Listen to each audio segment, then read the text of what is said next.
জিকিরের ওয়াজ অনেক হয়, নামাজের ওয়াজ অনেক হয়, পিতামাতার খেদমতের ওয়াজ অনেক হয়, রোজা হজ যাকাতের ওয়াজ অনেক হয়, তবে ইমানের ওয়াজ হয় তুলনামূলক অনেক কম।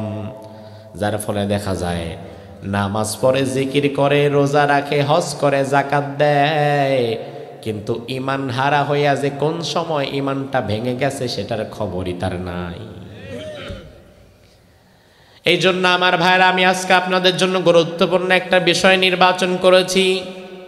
সেটা হচ্ছে ঈমানের গুরুত্ব এবং ঈমান ভাঙ্গার কারণসমূহ। ঈমান ভাঙ্গার কারণ যদি আপনি না জানেন, ভাঙা ঈমান নিয়ে যত আমল করবেন কোনো লাভ নাই। কিয়ামতের ময়দানে দেখবেন আমলনামা শূন্যের খাতায় চলে গেছে, আমলনামায় কোনো আমল আল্লাহ তাআলা কাউন্ট করে নাই। আমার ভাইরা ভালো করে জবাব দেন, আমাদের জীবনে সব চাইতে গুরুত্বপূর্ণ সম্পদের নাম টাকা পয়সা, গাড়ি বাড়ি, নারী, ক্ষমতা নাকি ঈমান? বুঝে শুনে জবাব দিছেন। আবার প্রশ্ন করছি, আমাদের জীবনের সব চাইতে দামি বস্তু টাকা পয়সা, গাড়ি বাড়ি, নারী, ক্ষমতা নাকি ঈমান?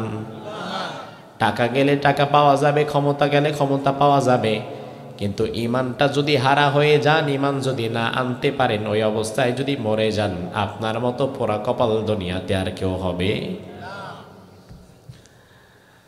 আজকে রাত্রিবেলায় কুমিল্লা শহরের একজন ধনী ব্যক্তি মরে গেল, রাজনৈতিকভাবেও প্রভাবশালী, অর্থবিত্তের দিক থেকে কুমিল্লাতে 1 নাম্বার, 1000 কোটি টাকার মালিক। এমন ক্ষমতাবান ধনী ব্যক্তির যদি মরণ হয়, তাহলে আগামীকাল এই সময় পর্যন্ত অপেক্ষাও করা হবে না, দ্রুত, যতটা দ্রুত সম্ভব তাকে কবরের মধ্যে ঢুকায় দেওয়া হবে। আমার ভাইয়েরা জবাব দেন, নিঃশ্বাসটা বন্ধ হয়ে যাওয়ার পরে দুনিয়ার কোনো ক্ষমতা কি আর আমাদের কোনো কাজে আসবে? নিঃশ্বাসটা বন্ধ হয়ে যাওয়ার পরে ব্যাংকে 1000 কোটি টাকা জমা রাখা আছে, আমাদের কাজে আসবে? নিঃশ্বাস বন্ধ হয়ে গিয়েছে, চোখ বন্ধ হয়ে গেছে, টাকার কোনো কাজ এখন আর নাই, ক্ষমতার কোনো কাজ এখন আর নাই। ওই মুহূর্তে মানুষজন আবার কবরের খুলবে, কবর খুঁড়ে প্রস্তুতি নেবে, কাফনের কাপড় কিনে নিয়ে আসবে। কবরে দেওয়ার আগে জীবনের শেষবারের মতো একটা গোসলও আমারে মানুষ করাবে। ওই গোসলটা যখন আমারে মানুষ করাবে, দুনিয়ার কোনো সম্পদ তো আমার সাথে আমার কবরে দিবেই না, বরং আমার শরীরে যে দামি পোশাক আছে, দামি ব্লেজার আছে, দুনিয়ার মানুষ এই ব্লেজারটা খুলবে, জামাটা খুলবে, টুপিটা খুলবে, চশমাটা খুলবে। এমনকি হাতের মধ্যে যদি 5 টাকা 10 টাকারও একটা আংটি থেকে থাকে, দুনিয়ার মানুষ এটা চিন্তা করবে না, মাত্র 5 টাকার আংটি থাক, সাথে যাক, সমস্যা নাই, বরং দুনিয়ার মানুষ আমার হাত থেকে 5 টাকা মূল্যের আংটিটাও কেড়ে নিবে।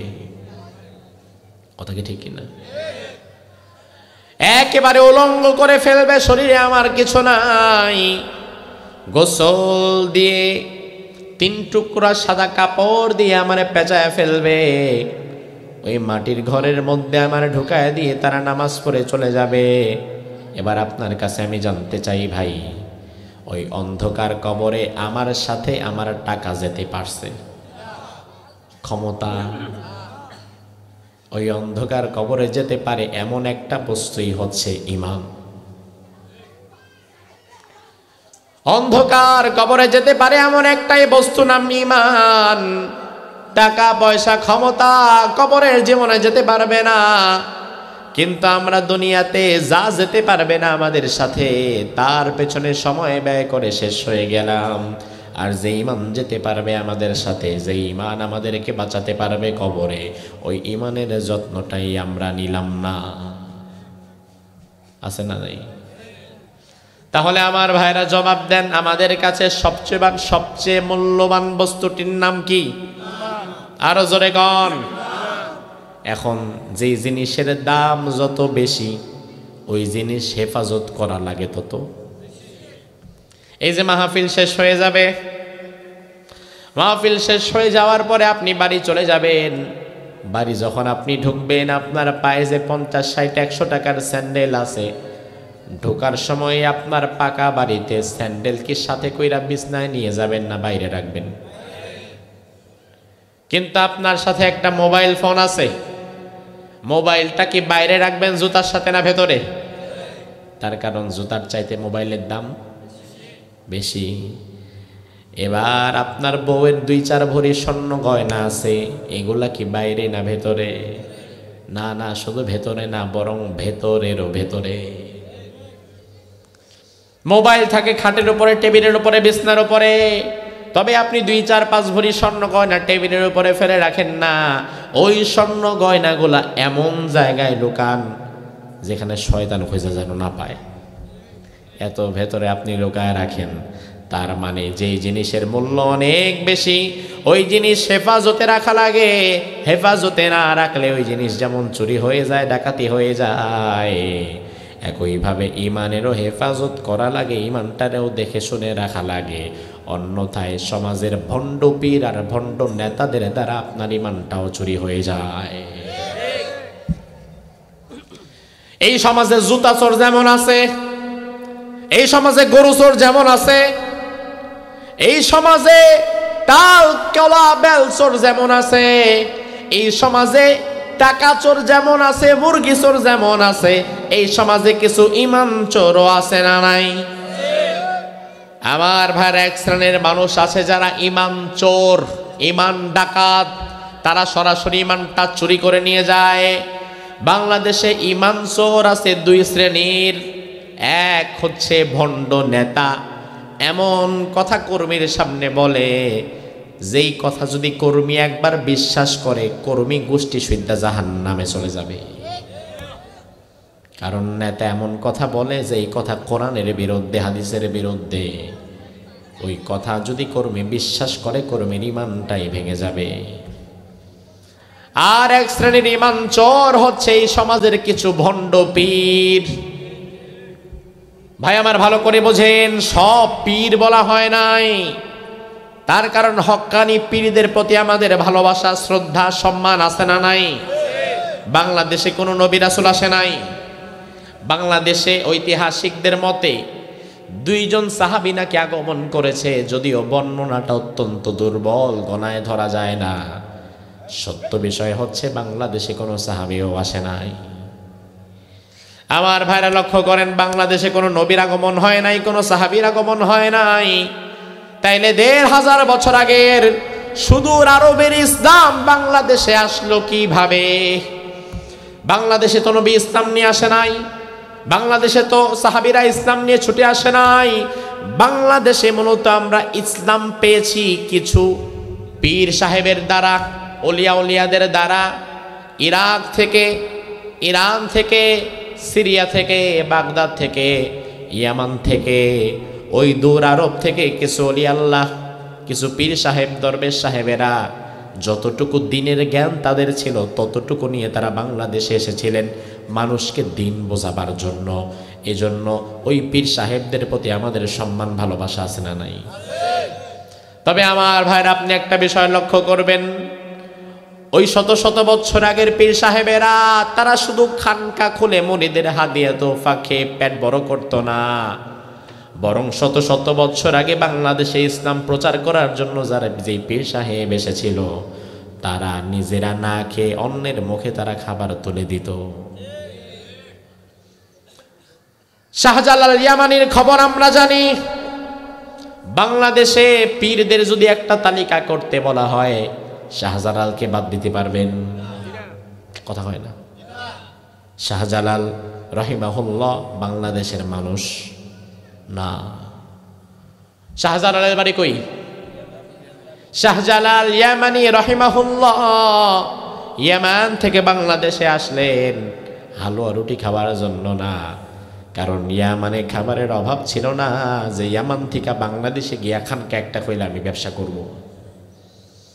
বরং শাহজালালের কানে আওয়াজ এসেছে সিলেটের একজন জালিম রাজা নাম গৌর গোবিন্দ মুসলমানদের উপরে জুলুম করে, অত্যাচার করে। এক লোক তার ছেলের আকিকায় গরু জবাই করেছিল, সেই জন্য ছেলেটারে জবাই করে নিয়েছিল। শাহজালালের কানে আওয়াজ চলে গেছে। শাহজালাল রহিমাহুল্লাহ বাংলাদেশে ঢুকে গিয়েছেন, হাতে তলোয়ার তুলে নিয়েছেন। হাতে তলোয়ার নিয়ে ওই রাজা গৌর গোবিন্দের বিরুদ্ধে লড়াই করেছেন, জিহাদ করেছেন। শাহজালাল বুঝিয়ে দিয়েছেন, ও রাজা গৌর গোবিন্দ, বাংলাদেশের বুকে কোনো অমুসলিম ইসলামপন্থীদের গায়ে আঘাত করতে পারবে না, কোনো জুলুম অত্যাচার চলবে না। জুলুমের রাম রাজত্ব ভেঙে দেওয়ার জন্য সমাজে শাহজালালের মতো পীরের আগমন হয়েছিল। আর বর্তমানে হাজার লক্ষ লক্ষ পীর পাওয়া যায়, যাদের সামনে একের পর এক জুলুম হয়, অত্যাচার হয়, অবিচার হয়। সমাজের জুলুম অত্যাচারের বাহিরে, সমাজের জুলুম অত্যাচারের এগেনস্টে তাদের কোনো ভূমিকা নাই। এই জন্য শাহজালালকে আমরা যেমন সম্মান করি, বর্তমান ধর্ম ব্যবসায়ী পীরদের তেমন সম্মান করতে পারি। কারণ তুমি যদি পীর হতে চাও, ভালো করে শোনেন, তুমি যদি পীর হতে চাও তাইলে খালি খানকার পীর হলে চলবে না। শুধুমাত্র খানকায় বসে হাতিয়া তোহফা খাবা, ওরসের মধ্যে গরু ছাগল আর মুরগি খাবা, পেটটারে 3 হাত 4 হাত লম্বা বানাবা, এটা ইসলামের আদর্শ নয়। বরং ইসলাম বলে তুমি শাহজালালের মতো হও, শাহ মাখদুমের মতো হও, খান জাহান আলীর মতো হও, হাজী শরিয়তুল্লাহর মতো হও, তিতুমিরের মতো হও। রাত্রিবেলা খানকার মধ্যে তাসবিহ পড়ো, নামাজ পড়ো, তাহাজ্জুদ পড়ো। দিনের বেলায় আবার সমাজের জালিমদের বিরুদ্ধে আল্লাহর তলোয়ার নিয়ে তুমি এগিয়ে যাও।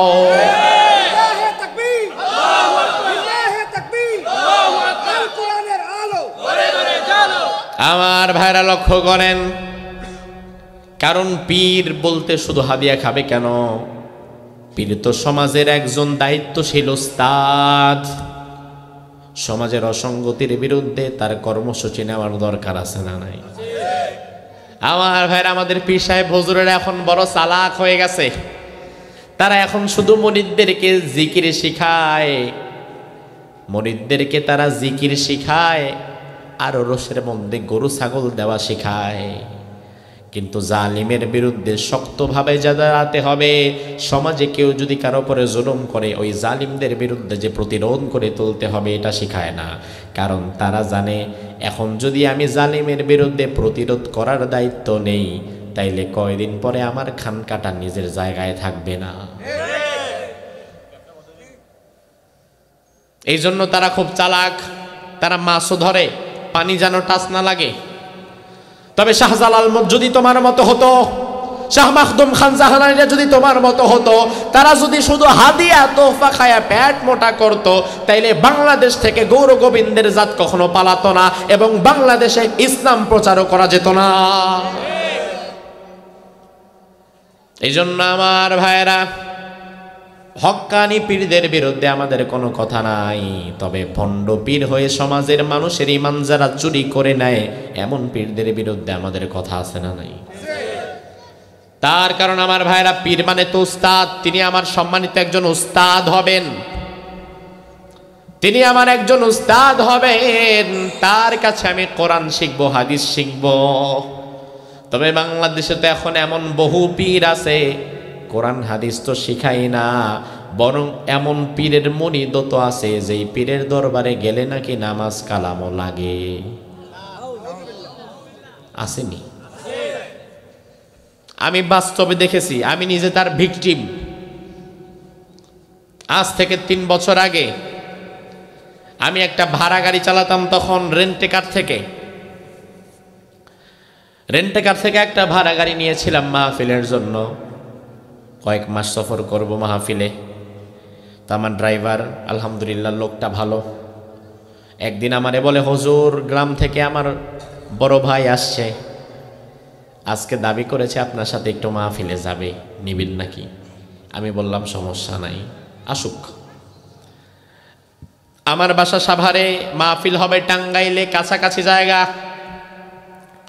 আসরের পরে বের হলাম, মাগরিবের 20 মিনিট আগে বের হলাম। আমি, আমার ড্রাইভারের বড় ভাই, আমি পেছনে বসা, ড্রাইভার সামনে বসা, তার পাশে বড় ভাই বসা।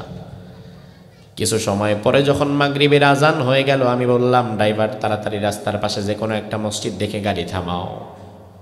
গাড়ি থামালো, আমরা নামাজ পড়লাম, নামাজ পড়ে আবার আসলাম। আসার পরে দেখি আমার ড্রাইভারের বড় ভাই নামাজ পড়ে নাই, বরং গাড়ির উল্টা পিঠে দাঁড়ায়া হেলান দিয়া বিড়ি খায় আর আকাশের দিকে ধোমা সাইডা দেখে কত দূর যায়। সুবহানাল্লাহ, কি তালের শ্রোতা রে বাবা। আমার ভাইরা লক্ষ্য করেন, দেখে আমার একটু খারাপ লাগলো। তার কারণ এই ব্যাটারে নিয়ে যে আমি একটা মাহফিলে যাচ্ছি, ধরেন আজকে আপনাদের মাহফিলে আসছি, আসার পরে যদি দেখেন আমার ড্রাইভার গাড়ির সামনে দাঁড়ায় দাঁড়ায় বিড়ি খায়, বলবেন আল্লাহ রে, ড্রাইভার যদি মাহফিলে আইসায় বিড়ি খায়, না জানি ভিতরে হুজুরে নিয়ে কি খায়। তো হুজুরের ড্রাইভার বিড়ি খাইতেছে আমাদের সামনে দাঁড়ায়, এটা কোনো কথা? আমি চিন্তা করলাম আর কারে নিয়ে আসলাম আজকে, এটা আমি নামাজও পড়লো না। গাড়ির ভেতরে আবার যখন উঠলাম, এবার আমি ড্রাইভারের বড় ভাইয়ের সাথে একটু পরিচিত হলাম, নামটাম জিজ্ঞেস করলাম, একটু ফ্রি হলাম আগে, কারণ হুট করে কথা বললে মানুষ একটু মাইন্ড করে। আমি একটু ফ্রি হয়ে বললাম, ভাই মাগরিবের নামাজ তো পড়লেন না মনে হয়? কয় জি না হুজুর, পড়ি নাই। আমি দেখলাম সে যে নামাজ পড়ে নাই, এটা আবার আমারে জোরে সরে বলে, লজ্জাও করে না। আমি বললাম সামনে বিরতি দেই, চা নাস্তা করি, আপনি নামাজটা পড়ে নেন। কয় না না, দরকার নাই। আমি বললাম কেন ভাই, কোনো সমস্যা নাকি? কারণ আমাদের দেশের যুবকদেরকে যখন তাবলিগ আলাদা কয়, আসেন বাজার নামাজে যাই, কয় সমস্যা আছে কিসে? লুঙ্গি সমস্যা, পায়জামা সমস্যা, কাপড়ের সমস্যা, এমন নানান সুতা দিয়া মসজিদে আর যেতে চায় না। আমি বললাম ভাই কোনো সমস্যা নাকি, থাকলে বলেন। বলে না হুজুর, আসলে আমি নামাজ পড়ি না, আর আমার দরকারও হয় না এখন আর। আমি বললাম পড়েন না বুঝলাম, হয়তো শয়তানের ধোকায় পড়ে পড়েন না, দরকার হয় না কেমনে? কয় হুজুর আল্লাহ দিলে এমন একজন কামেল ব্যক্তির সাথে হাত মিলাইছি, এমন একজন কামেল দরবারে গিয়ে মুরিদ হয়েছি, আমার পীর সাহেব হুজুর আমারে 22টা সবক দিয়েছিল। এই 22টা স্তরের সবক যদি কেউ কমপ্লিট করে, তখন সে ইয়াকিনের তবকায় পৌঁছে যায়, তখন আর তার নামাজ লাগে না।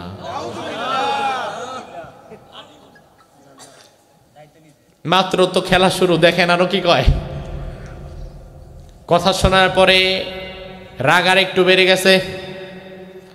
আমি বললাম মিয়া, তোমার পীর সাহেব তোমারে যা বোঝায় সেটার নাম তো ইসলাম না। ইসলাম যদি মানা লাগে, তাইলে কোরআন হাদিস মতো মানার দরকার আছে না নাই? ভালো করে বোঝেন, ইয়াহিয়া তাকি, তার কথা ইসলাম হবে না। আমাদের সভাপতি দেলোয়ার ভাইয়ের কথা ইসলাম না। আব্দুল কাদের জিলানির কথা ইসলাম না। কাবা শরীফের ইমামের কথাও ইসলাম না। ইসলাম হবে শুধু সেটা আল্লাহ এবং আল্লাহর রাসূল বলে গিয়েছেন যেটা। আমি তারে বললাম তোমার পীর তোমারে যা খুশি তাই বলছে, এটা কিন্তু ইসলাম না। তুমি যদি বাঁচতে চাও তাহলে নামাজ পড়ার দরকার আছে না নাই? কয় হুজুর আমার পীর সাহেব কিন্তু ছোটখাটো মানুষ না, এবং আপনি যে আমারে বলতেছেন কোরআন হাদিস ছাড়া ইসলাম নাই, এটা তো আমিও বলি, কোরআন হাদিসের বাইরে তো আমিও চলি না। এবং আমার পীর সাহেব যে আমারে সবক দিছে, এখন যে আর আমার নামাজ লাগে না, এটাও কিন্তু কোরআন থেকেই দিছে। আমি চিন্তা করলাম পাগল ছাগল নাকি সে কি বলতেছে বলা। রাগও হইতেছে আবার আশ্চর্য হইতেছে, মানে একই সাথে রোদ উঠছে আবার বৃষ্টিও পড়তেছে, কি একটা অবস্থা। আমি বললাম কোন আয়াত থেকে দলিল দিয়েছে, আয়াতটা বলো, আমি হাফেজ, আমি এখন দেখব। কয় আমি তো হাফেজ না, আমার তো একটু আয়না দেওয়া লাগবে। আমি বললাম এখনই আনো, তুমি যেহেতু কথা উঠাইছো এটা আগে শেষ করো। ড্রাইভার গাড়ি চালাচ্ছে, ড্রাইভার ভাইরে কয় ভাই ভাই চুপ তো করেন। আমি কই তুমি গাড়ি চালাও, তোমার ভাইয়ের সাথে আমি বুঝবো। এবার সে দেখলাম বাটন একটা মোবাইল, আহারে সহজ সরল মানুষ, এমন একটা স্মার্টফোনও তার নাই। আমি দেখলাম আহারে বেচারা সহজ সরল অশিক্ষিত মানুষ, ভণ্ড পীরের কাছে গেছে গোমরা হওয়ার জন্য না, হয়তো জান্নাতের টার্গেট নিয়েই গেছে, কিন্তু ভুলভাবে জাহান্নামের দিকে যাওয়া শুরু করেছে। নিয়তটা কিন্তু খারাপ না। আপনি নিয়ত করেছেন কক্সবাজার যাবেন, নিয়ত করে জামা কাপড় নিয়ে গাড়িতে চড়ে বসেছেন, রাত 12টার সময় গাড়িতে উঠেছেন, সকালবেলা বাস আপনারে নামায় দিছে, সার নামেন, আপনি নাইমা দেখলেন লেখা সিলেট, আপনি কবেন এবার সিলেট কেন, আমি তো যাবো কক্সবাজার। এবার হেল্পার আপনারা কবে আপনি কক্সবাজার যাইবেন, তো সিলেটের গাড়িতে উঠলেন কেন? এবার আপনি যদি কোন আমার নিয়তটা ভালো ছিল, আমি তো কক্সবাজার যাওয়ার জন্য উঠেছিলাম, হেল্পার বলবে আরে মিয়া খালি নিয়ত ভালো থাকলেই হবে না, নিয়ত ভালো থাকার সাথে সাথে যে জায়গায় যাবেন সেই জায়গার গাড়িতেই ওঠা লাগবে। আপনার নিয়ত ভালো, আপনি জান্নাতে যেতে চান, কিন্তু গাড়িটায় চড়েন ভুল, পদ্ধতিটা ভুল, রাস্তাটা ভুল। এবার সে মোবাইল থেকে 2-1টা নাম্বার বের করে একজনে ফোন দিল, ফোন দিয়া বলে কেউ তরিকতের ভাই কেমন আছেন? আচ্ছা ওই যে আপনি আর আমি যে একসাথে সবক নিলাম, আপনি আর আমি যে একসাথে সবক নিলাম, সবকটা আসলে কোন আয়াতের জানো? আমি একজন হুজুরের সাথে কথা বলতেছি, হুজুর আমার আয়াতটা জিজ্ঞেস করতেছে। এবার তরিকতের ভাই বইলা যারে ফোন দিছে ওই বেটাও কয় ভাই দাঁড়ান আমি আপনারে এখনই বলতেছি, আমার কাছে লেখা আছে। এবার সাথে সাথে কোরআনে কারিমের সূরার নামটাই মুহূর্তে আমার মনে নাই, ওই আয়াতটা বলল হুজুর অমুক সূরার অত নাম্বার আয়াত। সাথে সাথে মোবাইলের মধ্যে তো কোরআন আছে, আমি তাড়াতাড়ি অ্যাপসের মধ্যে ঢুকলাম, সূরাটা বের করলাম, আয়াত নাম্বারটা মিলালাম। আল্লাহ তাআলা ওই আয়াতের মধ্যে বললেন ওয়াবুদ রব্বাকা হাত্তা ইয়াতিয়াকাল ইয়াকিন।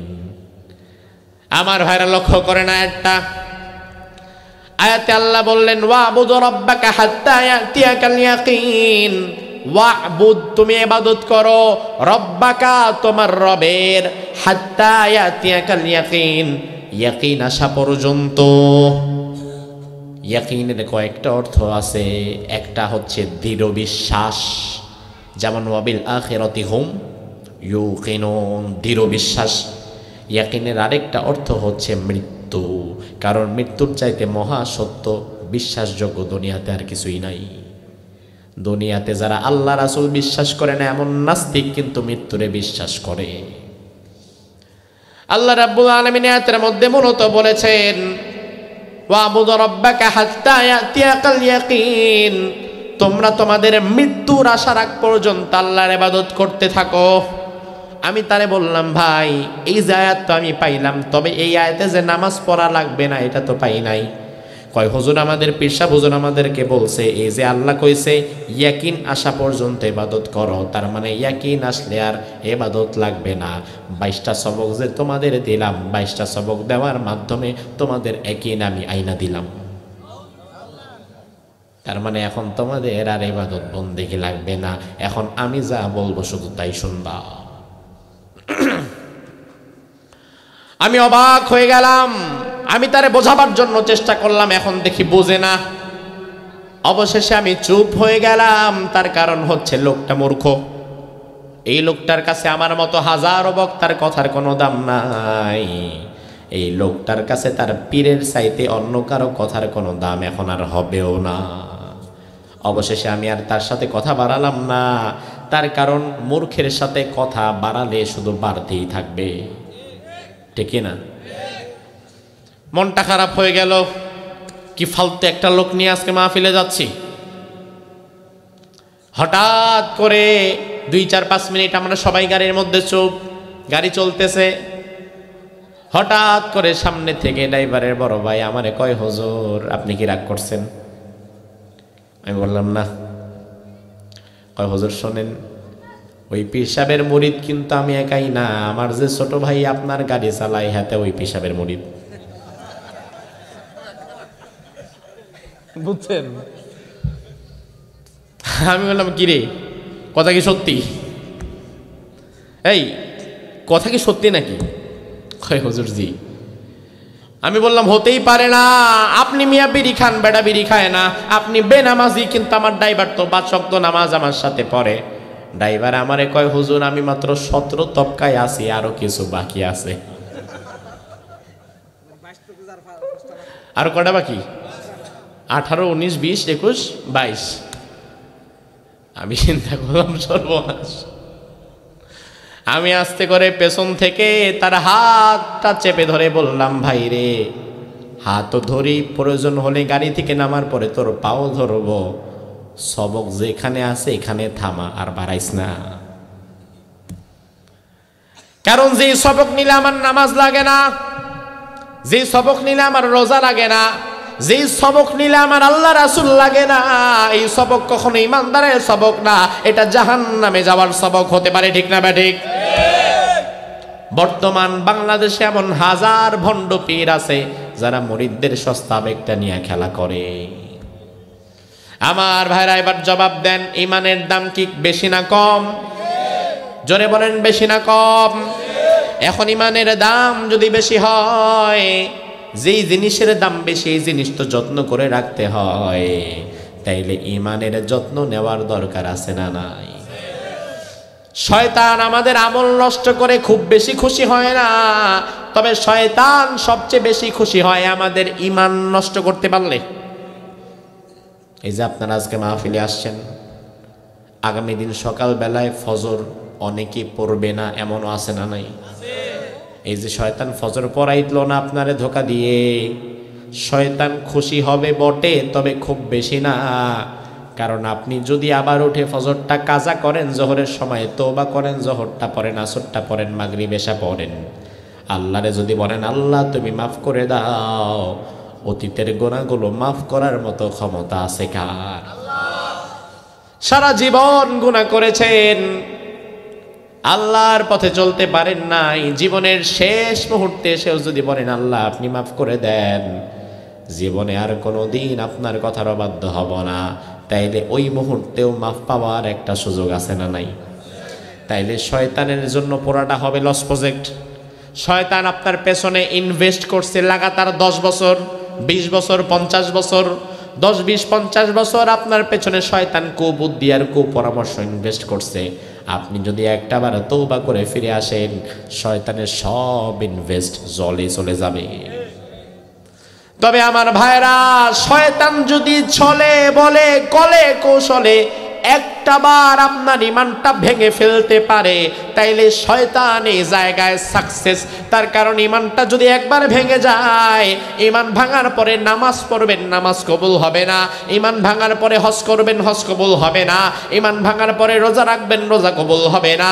ইমান ভাঙার পরে মাহফিলের মধ্যে আইসা চোখের পানি ফেলে ওয়াজ শুনবেন, আমল কবুল হবে না। তার কারণ যার ইমান নাই তার কোনো আমলের অস্তিত্ব নাই। ইমান হচ্ছে সংখ্যার মানে 1-এর মতো, আর আমলগুলা হচ্ছে শূন্যের মতো। আমার ভাইরা জবাব দেন, এই যে সাদা কাগজ, এখানে যদি আমি লিখি 1, সাথে একটা শূন্য, 1-এর পরে মান কত হবে? যদি শূন্য আরেকটা বাড়াই, আরেকটা, আরেকটা, আরেকটা, 1 লাখ। এভাবে শূন্য যত বাড়বে মানও তত বাড়বে। কিন্তু সামনে 1 নাই, 1টাকে এবার আপনি মুছে দেন। 1টা মুছে দেওয়ার পরে শূন্য দিতে দিতে দিতে দিতে তেলকুপি বাজার পর্যন্ত যান, মান কত হবে? ঢাকা পর্যন্ত গেলেও শূন্য শূন্যই থাকবে, মান বাড়বে না। তার কারণ শূন্যের মান হবে তখন শূন্যের আগে 1 থাকবে যখন। আপনার নামাজ কবুল হবে তখন আপনার নামাজের আগে ঈমান থাকবে যখন। আপনার রোজা কবুল হবে তখন রোজার আগে ঈমান থাকবে যখন। আপনার হজ যাকাত গুলা কবুল হবে তখন হজ যাকাতের আগে আপনার ঈমান থাকবে তো যখন। তার কারণ বাংলাদেশে এমন বহু হাজি, বহু গাজী, বহু নামাজি আমরা পেয়েছি যারা নামাজ পড়ে হারাম খায়, নামাজ পড়ে অন্যায় করে, নামাজ পড়ে জুলুমও করে, 70-80 রাকাত নফলও পড়ে, আবার দিনের বেলায় মানুষরে কয় আসো খেলা হবে। তাইলে ওর নামাজ কি লাভ হলো? রাত্রে নাকি 71-এর চেতনায় 71 রাকাত পড়ছিল, তাইলে দিনের বেলায় আবার মানুষকে খেলা হওয়ার জন্য, মারার জন্য আহ্বান করে কেন? তার মানে বুঝে নিতে হবে ওর নামাজ কবুল হয় নাই, তার কারণ তার ঈমানে আছে ভেজাল। এই জন্য আমার ভাইয়ের আলোচনার এই পর্যন্ত অংশগুলো বুঝে থাকলে জবাব দেন, গুরুত্ব বেশি কি আমলের না ঈমানের? এবার রাসূল কি বলে? মিলান আখলিস দীনাক ইয়াকফিকাল আমালুল কলিল।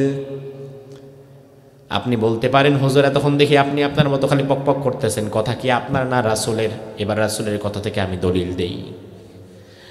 আল্লাহর হাবিব বললেন, উম্মতেরা শুনে নাও, আখলিস দীনাক, তুমি তোমার দিনকে, দিন মানে ঈমান, দিন মানে কি?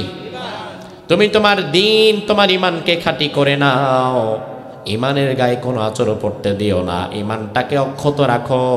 ইয়াকফি কাল্লাম আলুল কলিল, আমল যদি কম হয় আল্লাহ তোমারে মাফ করে দিবে।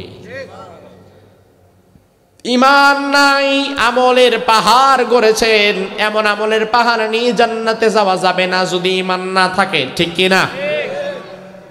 এখন আমি সংক্ষিপ্ত সময়ে ঈমান ভাঙ্গার 3টা কারণ আপনাদের সামনে বলবো, যে 3টি কারণের দ্বারা আমাদের ঈমানটা ভেঙে যায়। শুনবেন? মনোযোগ দিয়ে শুনতে পারবেন? আমার ভাইরা লক্ষ্য করেন, ভালো করে কথাগুলো শুনবেন। ওযু করেছেন আপনি, এশার নামাজ পড়বেন, প্রচন্ড শীতকাল, ওযু করতে কষ্ট হয়েছে। মসজিদে যখন আপনি ঢুকলেন, গ্যাস্ট্রিকের কারণে আপনার বায়ু দূষণ হয়ে গেছে, অথবা মুখ ভরে বমি হয়ে গেছে, অথবা আসার খায়া পরে হাত কেটে গেছে, প্রচন্ড রক্ত বেরোচ্ছে। এই কারণগুলো যদি ঘটে তাইলে ওযু কি থাকে না ভাঙ্গে? ভাঙার পরে ভাঙ্গা ওযু দিয়েই নামাজ পড়েন, পড়েন না? আবার কিন্তু শীত যদি বেশি থাকে তাইলে ওযু করার দরকার নাই? তাও আছে। আপনি নামাজে দাঁড়িয়েছেন, তাকবীরে তাহরিম আল্লাহু আকবার বলে নামাজে দাঁড়ানোর পর হঠাৎ করে পেছন থেকে একজন আসছে, কিও কাশেম ভাই কতদিন পরে দেখলাম, কেমন আছেন? এই কথা বলে যদি আপনারে ডাক দেয়, আপনি কি নামাজের মধ্যে বলবেন আল্লাহ ভালো লাগছে, কি তুমি কেমন আছো? না, তার কারণ আপনি ভালো করে জানেন এখন ওই বেটার ডাকের জবাব দিতে গেলে আমার নামাজটা ভেঙে যাবে। রোজা রাখছেন, আর 1 মাস পরেই তো রোজা। 1 মাসও নাই, অল্প সময় আছে, অল্প কয়েকদিন পরে রোজা। রোজা আপনি রাখছেন, এমন সময় দুপুরবেলায় প্রচন্ড গরম, তৃষ্ণার্ত আপনি, ঘরে কেউ নাই, আপনি একা, সামনে আছেন ঠান্ডা পানি, খাবেন? কারণ আপনি জানেন খাইলে আমার রোজাটা ভেঙে যাবে। আমার ভাইরা লক্ষ্য করেন, ওযু ভাঙার যেমন কারণ আছে, নামাজ ভাঙার যেমন কারণ আছে, রোজা ভাঙার যেমন কারণ আছে, একইভাবে ঈমান ভাঙার কারণও আছে না নাই? তবে দুর্ভাগ্যজনক হচ্ছে এই সমাজের মানুষ ওযু ভাঙার কারণ জানে, রোজা ভাঙার কারণ জানে, নামাজ ভাঙার কারণ জানে, কিন্তু সবচাইতে গুরুত্বপূর্ণ ঈমান ভাঙার কারণ জানে না। মনে করে ঈমান যে ছোটবেলায় একবার আনছি, আবার ভাঙে কেমনে, ভাঙলে তো বুঝতাম। কিন্তু ঈমান এমন জিনিস যেটা দেখাও যায় না, ছোঁয়া যায় না, ধরা যায় না, আবার ভাঙলে বোঝাও যায় না। এই জন্য কোন কোন কাজে, কোন কোন কথায়, কোন কোন চিন্তায় ঈমান ভাঙে সেগুলো জানা এবং সেগুলো থেকে সাবধান থাকা দরকার আছে না নাই? আমাদের সমাজে কিছু পাকনা মানুষ আছে, তারা মাহফিলে আসে না, চায়ের দোকানে বসে বসে চিটকানি মারে, যাও যাও বেশি করে মাহফিলে যাও, আমরাই ভাই বাঁচলাম, সহজ সরল মানুষ, আমরা জানিও কম, মানিও কম, আমাদের হিসাবও হবে কম। আর তুমি যে মাহফিলে গেছো, কত কিছু যে জানছো, তুমি যদি এখন আমল কম করো তাইলে তোমার মায়ের হবে কিন্তু বেশি। এই জন্য মাহফিলে যে যাইবা বুঝা শুনা যাইব, এটা মূর্খতা। ও ভাই আমার, তার কারণ হচ্ছে জানা আলাদা একটা ফরজ, আর মানা আলাদা আরেকটা ফরজ। এজন্য কোরআনের শুরুতেই আল্লাহ বলেছেন, আগে জানো, আগে পড়ো, আগে জ্ঞান অর্জন করো। এখন আপনি যদি চিন্তা করেন জানলে তো মানা লাগবে, এজন্য জানবো না মানবো না, পার পাবেন না। যে ব্যক্তি জানলো কিন্তু মানলো না, সে তো অন্তত একটা ফরজ মানলো, আরেকটা বাদ দিল। আর যে ব্যক্তি জানলো না, মানলো না, ও তো ফরজ ভাঙলো কয়টা? কথা বল। এখন শাস্তি হবে তার ডবল, কারণ তুই তো বেটা জানোস নাই, মানোস নাই, অথচ জানাও তো একটা ফরজ। আমার ভারে ঈমান ভাঙার কারণ যদি না জানেন, ঈমান তো ভেঙেই যাবে। কারণ কিছু কিছু কথার দ্বারা ঈমান ভেঙে যায়, কিছু কিছু চিন্তার দ্বারা ঈমান ভেঙে যায়, কিছু কিছু কর্মের দ্বারা ঈমান ভেঙে যায়। কোন কাজের দ্বারা, কোন কথার দ্বারা ঈমান ভেঙে যায় সেগুলো যদি না জানেন তাইলে ভাঙা ঈমান নিয়ে আমল করবেন, কবুল হবে না। আর ঈমান ভাঙ্গার এই প্রবণতা শেষ জামানায় কম হবে না বেশি হবে? আল্লাহর হাবিব বললেন, ইন্না বাইনা ইয়াদাই সাতি ফিতানান কাকিতাইল লাইলিল মুযলিম ইউসবিহু আর-রাজুলু ফিহা মুমিনান ওয়া ইউমসি কাফিরা ওয়া ইউমসি মুমিনান ওয়া ইউসবিহু কাফিরা। রাসূলুল্লাহ বললেন, উম্মত শুনে নাও, তোমাদের পূর্বে কিয়ামতের পূর্বে এমন একটা জামানা আসবে, ওই জামানায় সকালবেলায় ঈমানদার থাকবে, সন্ধ্যাবেলায় বেঈমান হয়ে যাবে, সন্ধ্যাবেলায় বেঈমান থাকবে, সকালবেলায় আবার ঈমান আনবে। আপনারা বলেন ওই জামানাটা কি আসবে নাকি আসছে? আমি তো মনে করি ওটা বর্তমান জামানা, যেখানে মানুষ ক্ষণে ক্ষণে তার ঈমান ভেঙে ফেলতে পারে। আমার ভাইরা, আজকের এই তিনটি গুরুত্বপূর্ণ পয়েন্ট মনোযোগ সহকারে এই জন্য শুনবেন, কারণ আমাদের ঈমান আল্লাহ না করুক যদি ভেঙে যায়, তাইলে আমি যদি বুঝতে পারি এই কারণে আমার ঈমানটা ভেঙেও যেতে পারে, তাইলে এই মুহূর্তে তওবা করে আবার ঈমান আনার একটা সুযোগ আছে না নাই? কিন্তু আপনি যদি নাই জানেন তাইলে তো সুযোগও নাই। এজন্য জানার প্রয়োজন কি আছে না নাই? আমার ভাইরা, ঈমান ভাঙ্গার মূল কারণ হচ্ছে তিনটা।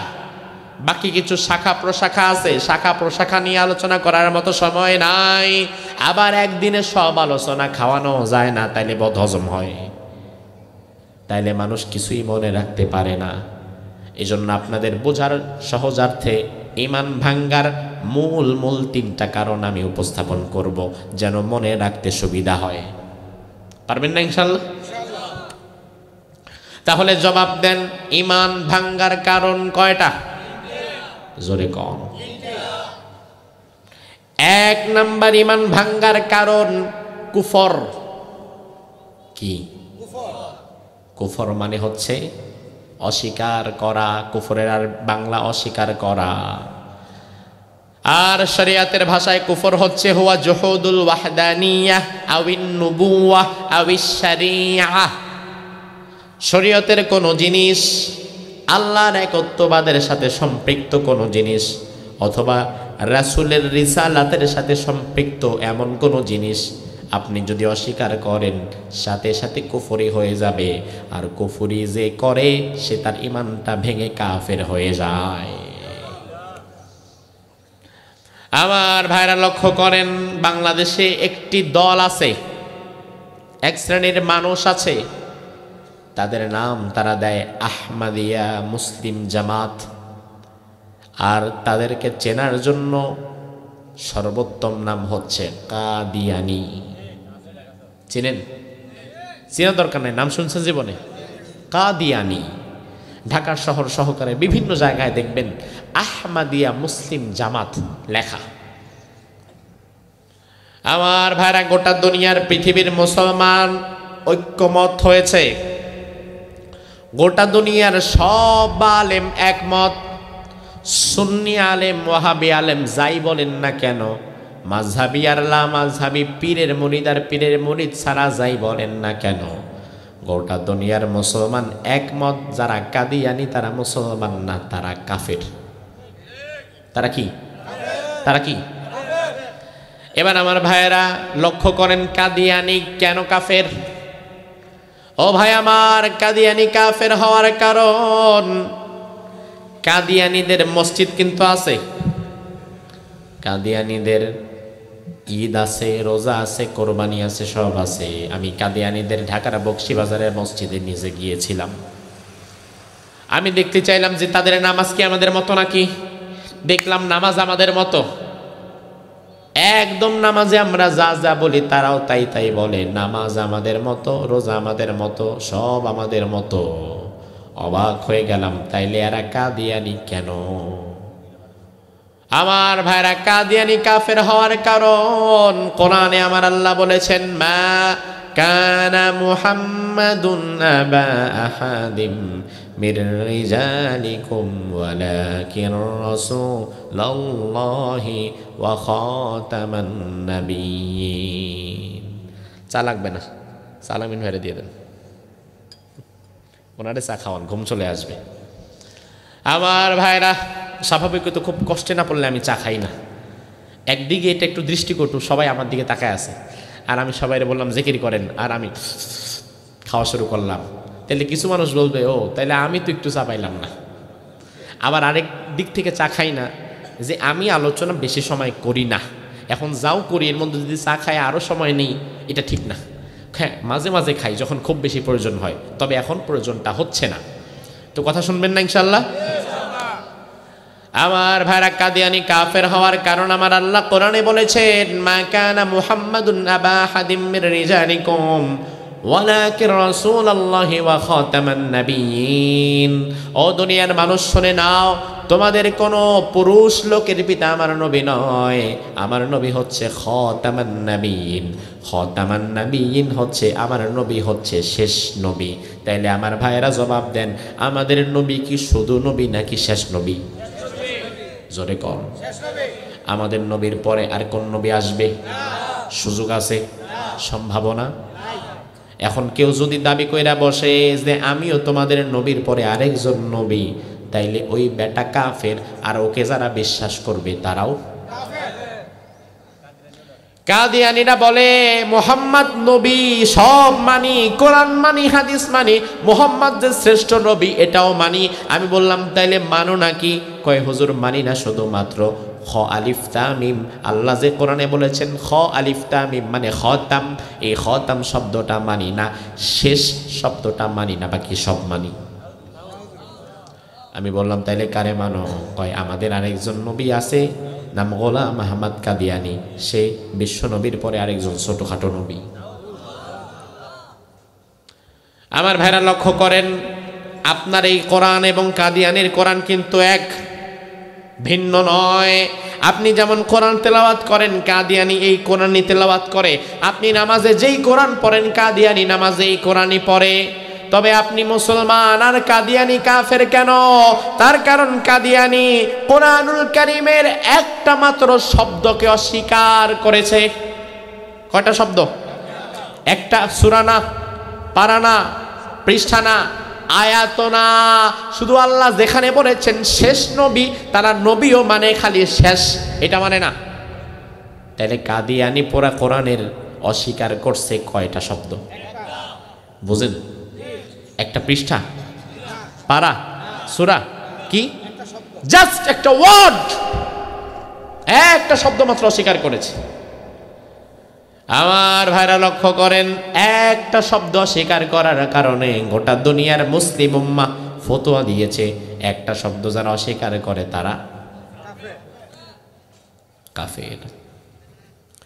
এবার আমার ভাইরা একটু লক্ষ্য করেন, শুধু কাদিয়ানি কাফের বলে গালি দিয়ে আপনি মজা পেলেন, নিজের দিকে একটু তাকান। বাংলাদেশে এমন অনেক নেতা আছে যেই নেতাগুলা যখন মঞ্চে যায় রাজনৈতিক বক্তব্য দেওয়ার জন্য, নির্বাচন আসতেছে, নির্বাচনী জনসভায় দেখবেন নেতা সাহেব ওইটা মাইকটা যখন হাতে নেয়, হাতে নিয়ে বলে, ভাইরা আমার, আপনারা আমাদের সাথে থাকবেন, আমরা আপনাদেরকে নিয়ে গিয়ে যাব, আমরা একটা সুন্দর সমৃদ্ধশালী দেশ গড়ব, আমরা উন্নয়নের জোয়ার বইয়ে দিব, ওই জোয়ারের চোটে আপনারাও ভাইসা চলে যাবেন।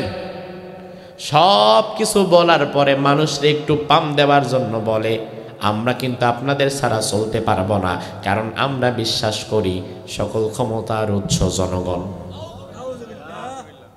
আচ্ছা, সকল ক্ষমতার উৎস জনগণ এই ধরনের কথা বলতে পারে এমন নেতা বাংলাদেশে নাই, তবে আল্লাহ বাঁচাইছে কুমিল্লাতে নাই। সকল ক্ষমতার উৎস জনগণ এমন কথা যদি কোনো নেতা বলে, দিকে তাকান, দেখেন কোরআন কি বলে। কোরআন আমাদেরকে বলছে, তাবারাকাল্লাযী বিয়াদিহিল মুলক ওয়া হুয়া আলা কুল্লি শাইইন কাদির। ও বান্দা শুনে নাও, সুমহান সেই সত্তা যার হাতে সকল ক্ষমতা। আল্লাহ কয়, বান্দারে সকল ক্ষমতা আমার হাতে, সকল ক্ষমতার মালিক আমি, উৎস আমি। আর নেতা কয় সকল ক্ষমতার উৎস নাকি জনগণ। তাইলে কোরআনে কারীমের পুরা একটা আয়াতকে অস্বীকার করা হয়ে যায়। শব্দ না, একটা আয়াত, এক দেড় লাইনের একটা আয়াত, অস্বীকার করলো তোমার নেতা। ও মুসলমান, কান খুলে শুনে নাও, কাদিয়ানী যদি কেবলমাত্র একটা শব্দকে অস্বীকার করার কারণে কাফের হয়ে যায়, তোমার যেই নেতা মঞ্চে দাঁড়ায় বলবে সকল ক্ষমতার উৎস জনগণ, পুরা একটা আয়াত অস্বীকার করার কারণে তোমার নেতা কিন্তু কাদিয়ানীর চাইতে বড় কাফের হয়ে যায়। নইলে তুমি কাদিয়ানীর গালি দাও কেন? সে তো মাত্র একটা অস্বীকার করছে, তাও আবার শব্দ, আর তোমার নেতা তো পুরো একটা আয়াত। শব্দ বড় না আয়াত বড়? কারণ অনেকগুলো আয়াত, অনেকগুলা শব্দ মিলে হয় একটা আয়াত। এই জন্য বাংলাদেশে এমন বহু নেতা আছে যারা কথা এমন কথা বলবে যে কথার দ্বারা নেতারও ঈমান নাই, বিশ্বাস করলে কর্মীদেরও ঈমান শেষ। ও কর্মীরা, আমি তোমারে বলবো না তুমি তোমার রাজনৈতিক দল ছেড়ে দাও, তুমি তোমার নেতারে ছেড়ে দাও, তুমি তোমার দল করো, নেতার সাথে সাথে ঘুরো, আমার আপত্তি নাই। তবে লক্ষ্য রাখবা, তোমার নেতা যদি আল্লাহ রাসূল ইসলাম কোরআনের বিরুদ্ধে কিছু বলে, ওই মুহূর্তে আর নেতার সাথে থেকো না, ওই মুহূর্তে অমন হারাম করে নেতার মুখে লাথি দিয়ে তুমি কোরআনের কাছে ফিরে আসো। কারণ নেতা তোমার জান্নাতে নিবে না। জান্নাতে যাওয়ার জন্য কোরআন হাদিসের দরকার আছে না নাই? আমার ভাইরা, আমাদের নেতারা মাঝে মাঝে সাংবাদিকদের সামনে বলে ফেলে, এই যে হুজুররা, কিছু মানুষ তারা বলে বাংলাদেশ নাকি ইসলাম দিয়ে চলবে, কোরআন দিয়ে চলবে। অথচ আমি নেতা, আমি তো পড়াশোনা করছি, আমি তোমাদেরকে বললাম ভালো করে শুনে নাও, কোরআনের সাথে ইসলামের সাথে রাজনীতির কোনো সম্পর্ক নাই। এমন কথা বলে এমন নেতাও আছে না নাই? যেই নেতা কয় ইসলামের সাথে রাজনীতির সম্পর্ক নাই, ওই নেতার সাথেই মূলত ইসলামেরই কোনো সম্পর্ক নাই। তার কারণ রাসূলুল্লাহ সাল্লাল্লাহু আলাইহি ওয়াসাল্লাম মদিনার 10 বছর প্রেসিডেন্ট ছিলেন। আবু বকর, ওমর, ওসমান, আলী রিদওয়ানুল্লাহি আলাইহিম আজমাইন 40 বছর গোটা দুনিয়ার অর্ধেকটা পরিচালনা করেছেন। এখন ইসলামে যদি রাজনীতি না থাকতো, রাসূল দেশ চালাইলেন কি দিয়া, আর আবু বকর, ওমর দেশ চালাইলেন কি দিয়া? এখন যেই নেতা বলে ইসলামে রাজনীতি নাই, ওই নেতা মূলত রাসূলুল্লাহর জীবনীটা কোনোদিন একবার পড়েও নাই। কোরআনে রাজনীতি নাই বেটা পাগল, তুই তো কোরআন পড়া লাগবে। ওই নেতারে আপনি যদি একবার খালি কন নেতা সাহেব বেশি কিছু লাগবে না, সূরা ফাতিহাটা কন, সাথে অর্থটা কন, সাথে সাথে দেখবেন নিচে ভিজা গেছে। ঠিক না? তাহলে ও কিভাবে বলে ইসলামে এটা আছে না নাই? ও বলার মতো তো কোনো অধিকার ওর নাই। আমার ভাইরা, এবার লক্ষ্য করেন কুফরি কিভাবে হয়। কুফর শব্দের অর্থ হচ্ছে অস্বীকার। কুফর শব্দের অর্থ কি? অস্বীকার করা আর আমল না করা এক জিনিস না। যেমন আজকে ফজর, জোহর, আসর, মাগরিব, এশা 5 ওয়াক্তের 1 ওয়াক্ত পড়ে নাই, কিন্তু মাহফিলে এসে বসে আছে, এমন অনেক আল্লাহর ওলিও আছে না নাই?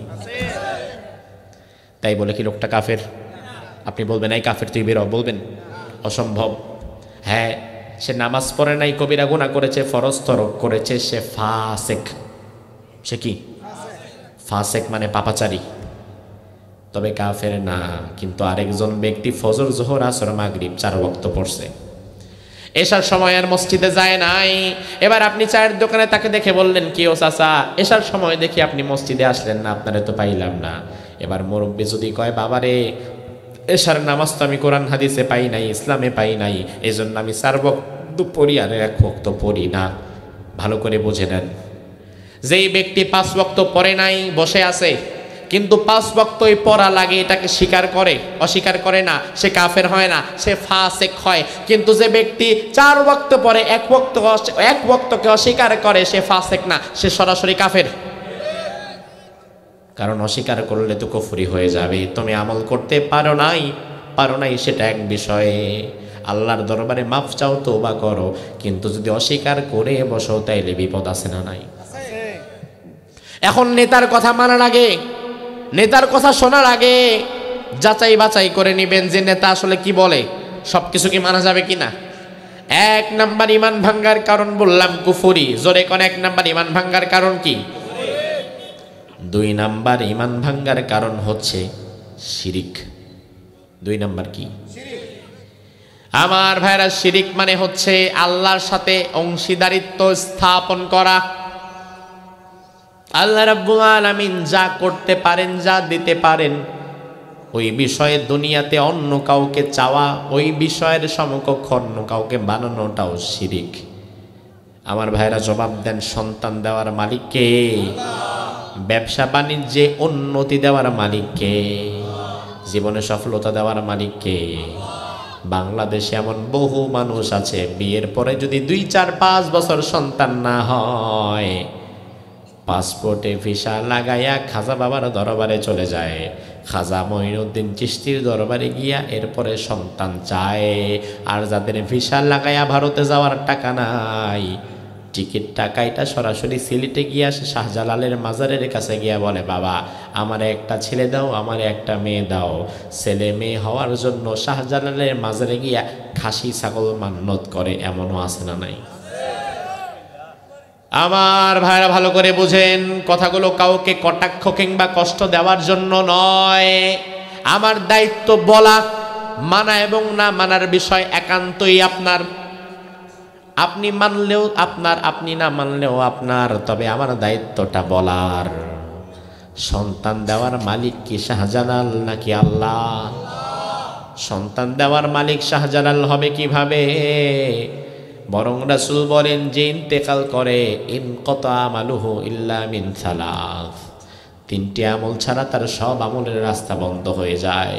তার জন্য কেউ দোয়া করলে দোয়া পায়, সদকায়ে জারিয়াত দুনিয়াতে থাকলে সেটা পায়, কোনো উপকারী এলেম থাকলে সেটা পায়। দুনিয়াতে তার যদি কোনো সন্তান থাকে, সন্তান যদি দোয়া করে, তাইলে সেই বেনিফিটটা কবরে পায়। কিন্তু কবরের মুর্দা ব্যক্তি দুনিয়ার কাউকে সন্তান দিতে পারে না, এমনকি দুনিয়ার জিন্দা ব্যক্তিও সন্তান দিতে পারে না। সন্তান দেওয়ার মালিক একমাত্র কে?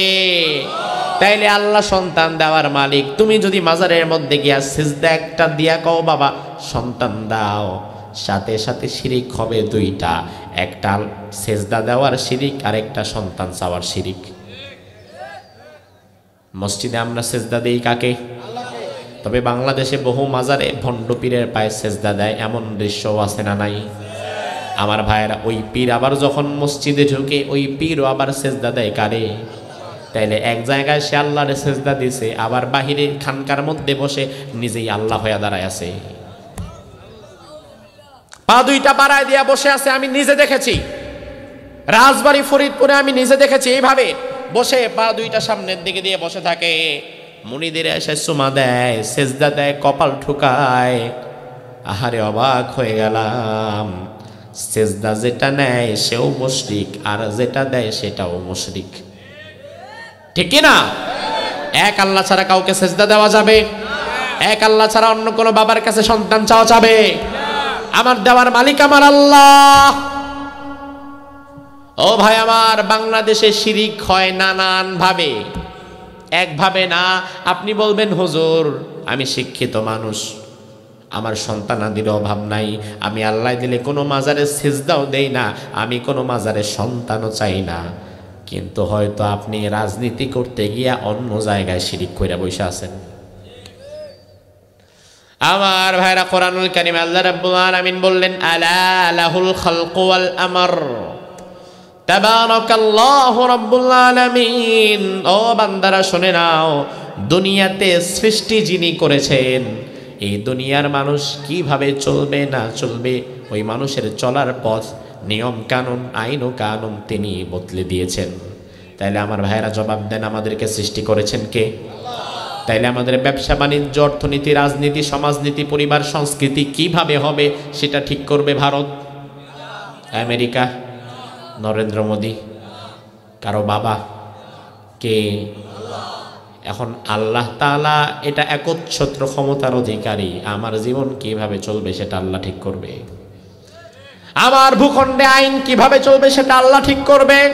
আমার ব্যবসা কোন তরিকায় চলবে সেটা আল্লাহ ঠিক করবে। এখন ব্যবসা করলেন আপনি সুদ দিয়া, চাকরি করলেন মিথ্যা দিয়া, রাজনীতি করলেন অন্য কোন নেতার আদর্শ দিয়া, দেশ পরিচালনা করলেন ব্রিটিশের সংবিধান দিয়া, তাইলে আল্লাহর রইলটা কি? আল্লাহ যে বলল আমার সৃষ্টি আমার আইন মানবে, কিন্তু সৃষ্টির মধ্যে যারা আল্লাহর আইন বাদ দিয়া নিজের বাপের আইন ঠেইলা ঢোকায়, ওরাও তো শিরিক করে। আল্লাহর আইন বাদ দিয়ে তুমি তোমার বাবার আইন ঢোকাও কেন? তোমার বাবার আইন নিয়ে তো সমাজ চলবে না, বরং সমাজ চলবে কার আইনে? মক্কার কাফেরদেরকে যখন বলা হলো, রাসূল বললেন সমাজ চলবে আল্লাহর আইনে, দেশ চলবে আল্লাহর আইনে। এবার মক্কার কাফেররা বলল, ইয়াকুলুনা হাল্লানা মিনাল আমরি মিন শাই। এখন আল্লাহর আইনে বুঝলাম, তাইলে এক কাজ করো, 50-50 করো, আল্লাহর আইনে 50% চালাও, আবার আমরাও কিছু দেই। আল্লাহ বললেন, নবী আপনি বলে দেন, কুল ইন্নাল আমরা কুল্লাহু লিল্লাহ। 1% ঢুকানো যাবে না, মানলে পরিপূর্ণটাই মানা লাগবে। এখন 54 বছরের বাংলাদেশে পরিপূর্ণটা মানেন না কেন? পরিপূর্ণটা না মেনে 54-55 বছরের বাংলাদেশে যারা বাবার আইন ঢুকায়া রাখছেন, যারা ব্রিটিশের আইন দিয়ে দেশ চালাচ্ছেন, আল্লাহর আইন চানো না মন থেকে, আল্লাহর আইন সমাজে প্রতিষ্ঠা হোক এটা চায়ও না, এমন কিছু মানুষ আছে না নাই? এই যে শিরিক করে ফেলতেছেন। আমার ভাই, আল্লাহ রাব্বুল আলামিন বললেন, ইন্নাহু মান ইউশরিক বিল্লাহ ফাকাদ হারামাল্লাহু আলাইহিল জান্নাতা ওয়া মাওয়াহুন নার। নিশ্চয় যে শিরিক করবে জান্নাত তার জন্য হারাম, আর তাকে জাহান্নামে পাঠিয়ে দিবেন কে? আমার আল্লাহ রাব্বুল আলামিন হাদিসে কুদসি, রাসূলের ভাষা কিন্তু কথা সরাসরি আল্লাহর। হাদিসে কুদসিতে আল্লাহ নিজে বলেন, ইয়া ইবনা আদম, ও আদমের সন্তান, ইন্নাকা লাউ আতাইতানি বিকুরাবিল আরদি খাতায়া সুম্মা লাকিতানি লা তুশরিক বি শাইআ লা আতাইতুকা বিকুরাবিহা মাগফিরাহ।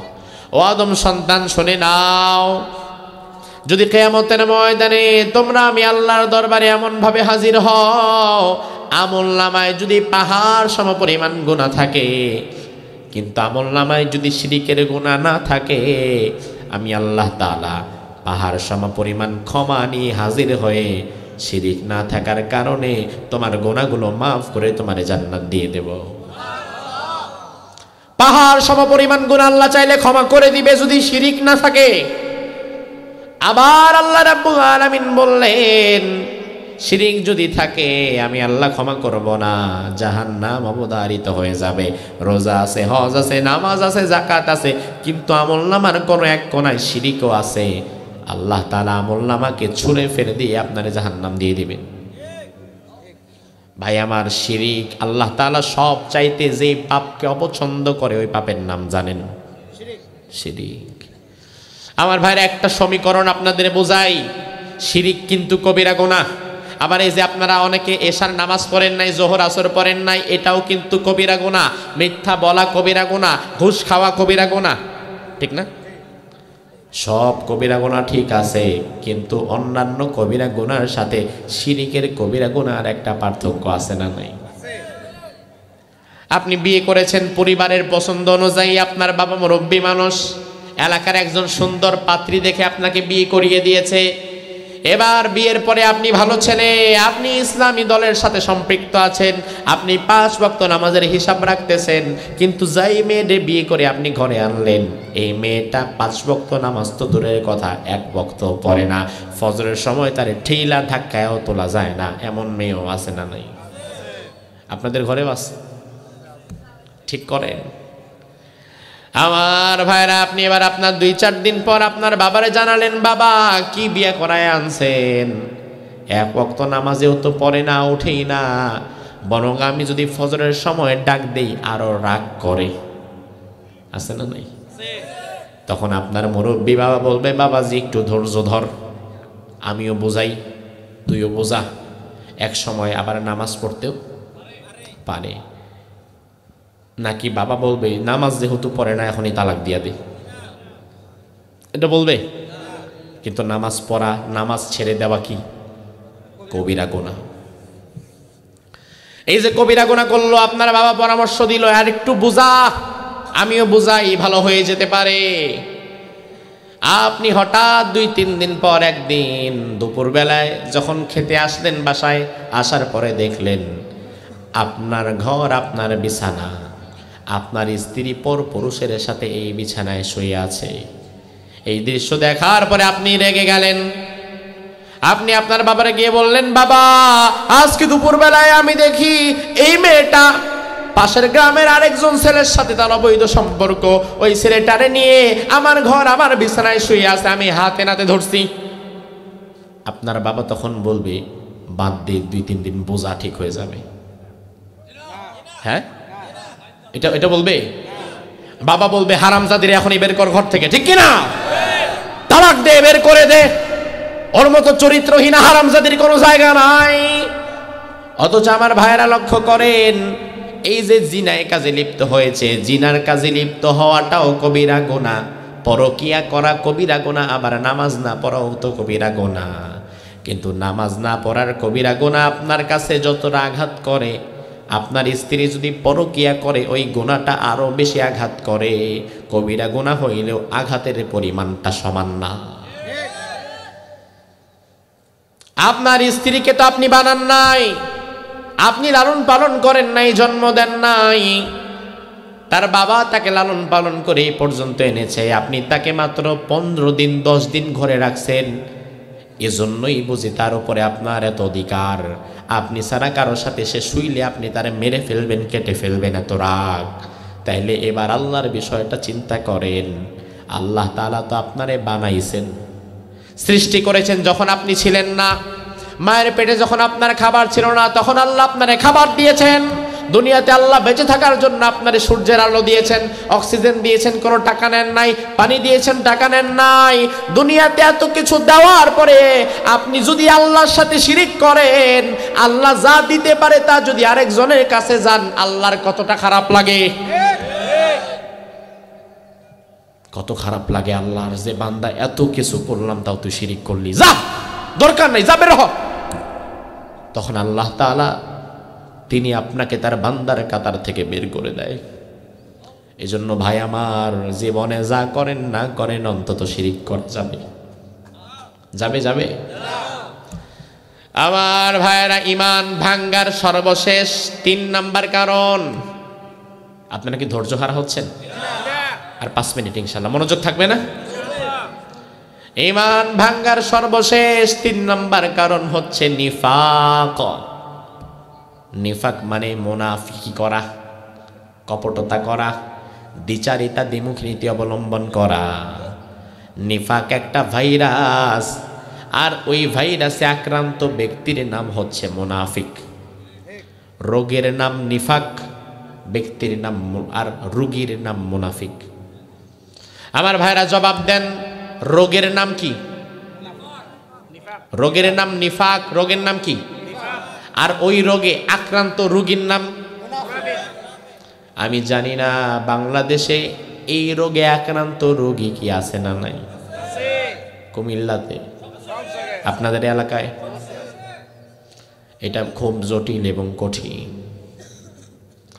ও ভাইরা আমার, ভালো করে শোনেন, নিফাকের ব্যাপারে আল্লাহ কি বললেন। রব্বুল আলামিন কোরআনের মধ্যে বললেন, ইন্নাল মুনাফিকিনা ফিদ দারকিল আসফালি মিনান নার, নিশ্চয়ই মুনাফিকদের স্থান হবে জাহান্নামের সবচাইতে তলদেশে।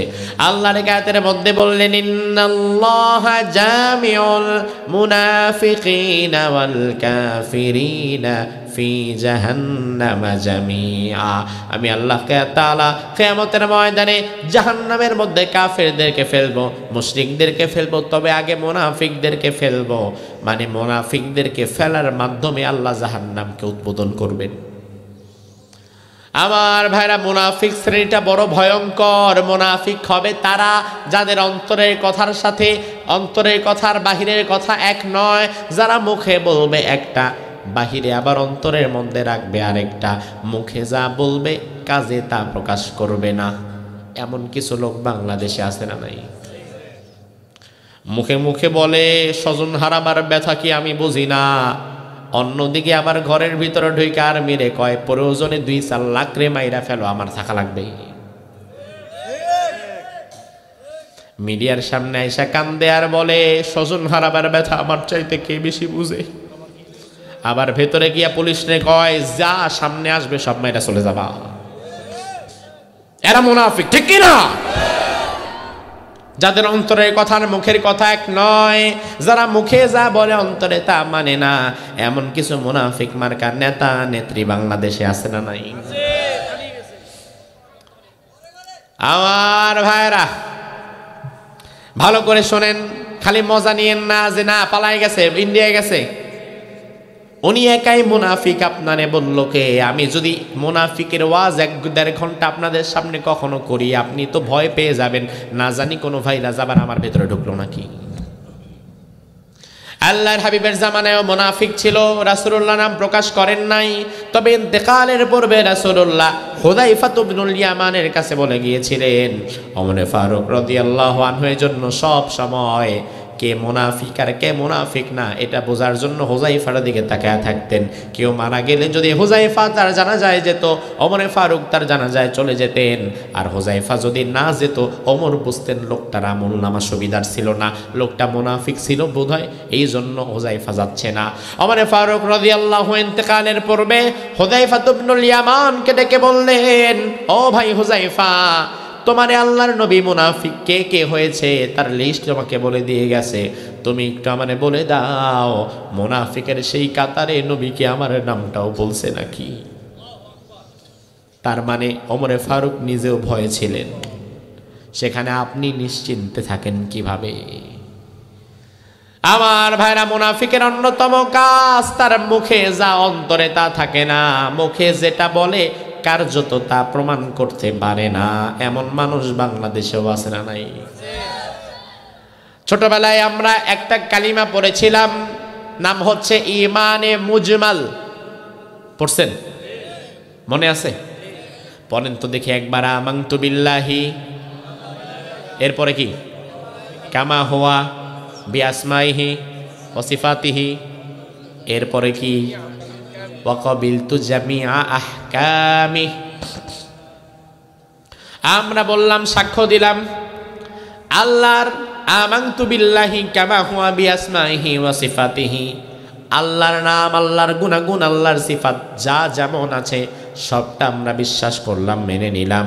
শুধু তাই না, ওয়াকাবিলতু আমি গ্রহণ করলাম জামিআ আহকামি, আল্লাহ যত হুকুম করলেন সকল হুকুম,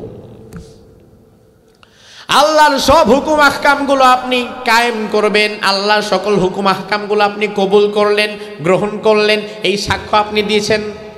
ইমানে মুজমালের ভিতরে এই সাক্ষ্য আপনি দিলেন। কিন্তু সমাজের মধ্যে যখন আপনি আসেন, আপনাকে যখন বলা হয় ভাই সুদ ভিত্তিক অর্থ ব্যবস্থা বাদ দেন, যাকাত ভিত্তিক অর্থ ব্যবস্থা কায়েম করা লাগবে, এটা আল্লাহর হুকুম, আপনি তখন কোন এই মুহূর্তে সুদ ছাড়া কি আর জীবন চলবো? এমন লোক আছে না নাই? সমাজের মধ্যে যখন আপনি আসলেন, আপনাকে যখন বলা হলো ভাই সমাজ সংস্কার করার জন্য, সমাজে ইনসাফ প্রতিষ্ঠা করার জন্য অন্য কোনো তন্ত্রমন্ত্রের রাজনীতি দিয়ে সমাজ সুন্দর হবে না, সমাজ সুন্দর করতে গেলে আল্লাহর দেওয়া বিধান খেলাফতের মাধ্যমে, রাসূলের আদর্শের মাধ্যমে সমাজে শান্তি কায়েম করা লাগবে, ইসলাম দিয়ে দেশ চালাতে হবে, কোরআনটাকে সংবিধান বানাতে হবে। আপনি তখন বললেন, এই যুগে কি কোরআন সংবিধান বানাইলে দেশ চলবে? এমন কথা বলার মানুষ আছে না নাই? বলে আরে হুজুররা তো বলবেই, পাগল নাকি তারা? ১৫০০ বছর আগের ইসলাম দিয়ে বর্তমান আধুনিক সমাজ কি চলবে?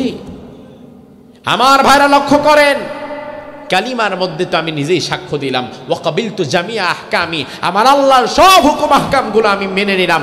আমার আল্লাহ পরিবারে যেইভাবে হুকুম দিয়েছে আমাকে তা মেনে নিতে হবে, আমার আল্লাহ সমাজে হুকুম যেইভাবে দিয়েছে আমাকে সেটা মেনে নিতে হবে, আমার আল্লাহ তাআলা অর্থনীতিতে হুকুম যা দিয়েছে আমারে তা মেনে নিতে হবে, আমার আল্লাহ তাআলা রাজনীতিতে হুকুম যা দিয়েছে এটা বুঝি মানা লাগবে না? লাগবে কি না? লাগবে না? হ্যাঁ, এখন আপনি যে মুখে বললেন আমি হুকুম আল্লাহ সব হুকুম মেনে নিলাম, কিন্তু সমাজে আপনি মানলেন না, আপনি মুনাফিক। কারণ আপনার মুখের কথা আর কাজের সাথে কোনো মিল নাই, ঠিক কি না? আমার ভাইয়েরা, ৫৪ বছরের বাংলাদেশে কোরআন আমাদের সংবিধান হয় নাই, ইসলাম রাষ্ট্রীয়ভাবে প্রতিষ্ঠা হয় নাই। এই দায়ভার হিন্দুদের না, এই দায়ভার খ্রিস্টান কিংবা বৌদ্ধদের না। তার কারণ বাংলাদেশের সংখ্যাগরিষ্ঠতায় কোন ধর্মের মানুষ বেশি? কয় পার্সেন্ট? কয় পার্সেন্ট? ধরেন ৯০%, ৯২ বলা হয়, ধরেন ৯০%, আর হিন্দু মাত্র 5%, খ্রিস্টান, বৌদ্ধ, চাকমা, বার্মা সব মিলায়া 5%। ওরা মাত্র 10%, আর আমরা আছি 90%। 90% মুসলমানের দেশ কোরআন দিয়ে পরিচালিত হচ্ছে না। 90% মুসলমানের দেশ ইসলাম দিয়ে পরিচালিত হচ্ছে না। 90% মুসলমানের দেশে কোরআন সংবিধান হচ্ছে না। এই দায়ভার হিন্দুদের, বৌদ্ধদের, খ্রিস্টানদের নয়, এই দায়ভার 90% মুসলমানের ভেতরে ঘাপটি মেরে থাকা কিছু মুনাফিকের। ওই মুনাফিকরা চায় না কোরআন সংবিধান হোক, কারণ কোরআন সংবিধান যদি হয় তাহলে ওই মুনাফিক চোরগোড়ার সাথে হাত থাকবে না, ঠিক কি না? কোরআনকে রাষ্ট্রীয়ভাবে কায়েম হোক, এটা কি আপনারা চান? আচ্ছা, এই যে ইসলামের কথা আমরা বলি, ইসলাম রাষ্ট্রীয়ভাবে কায়েম হোক, দেশের প্রতিটি আদালত, আইন কানুন, সেক্টর, চাকরি, ব্যবসা বাণিজ্য, অফিস আদালত সবকিছু কোরআন দ্বারা পরিচালিত হোক, এই দৃশ্য কি সত্যি আপনারা চান? কিন্তু চায় না এমন কিছু মানুষও আছে না নাই? কারা তারা জানেন? তারা চোর। তারা কারা? তার কারণ তারাই চায় না যারা চোর, কারণ তারা ভালো করে জানে যদি হুজুরদের কথা মতো আল্লাহ না করুক কোনোদিন একবার কোরআন প্রতিষ্ঠা হয়ে যায়, তাইলে তো আমাদের সাথে হাত থাকবে না। কোরআন প্রতিষ্ঠা হোক চায় না তারা যারা হত্যাকারী, কোরআন প্রতিষ্ঠা হোক চায় না তারা যারা ধর্ষণকারী, কোরআন প্রতিষ্ঠা হোক চায় না তারা যারা জালিম। ও আমার জাতি, আগামীর বাংলাদেশে দল মত নির্বিশেষে কোরআন কেমন আমাদের সংবিধান হিসাবে দেখতে চাই, ইসলাম কেমন আমাদের রাষ্ট্রীয়ভাবে কায়েম করতে চাই, সেই সম্মেলনে কারা কারা যোগ দিতে পারবো হাত তুলে আল্লাহরে দেখা।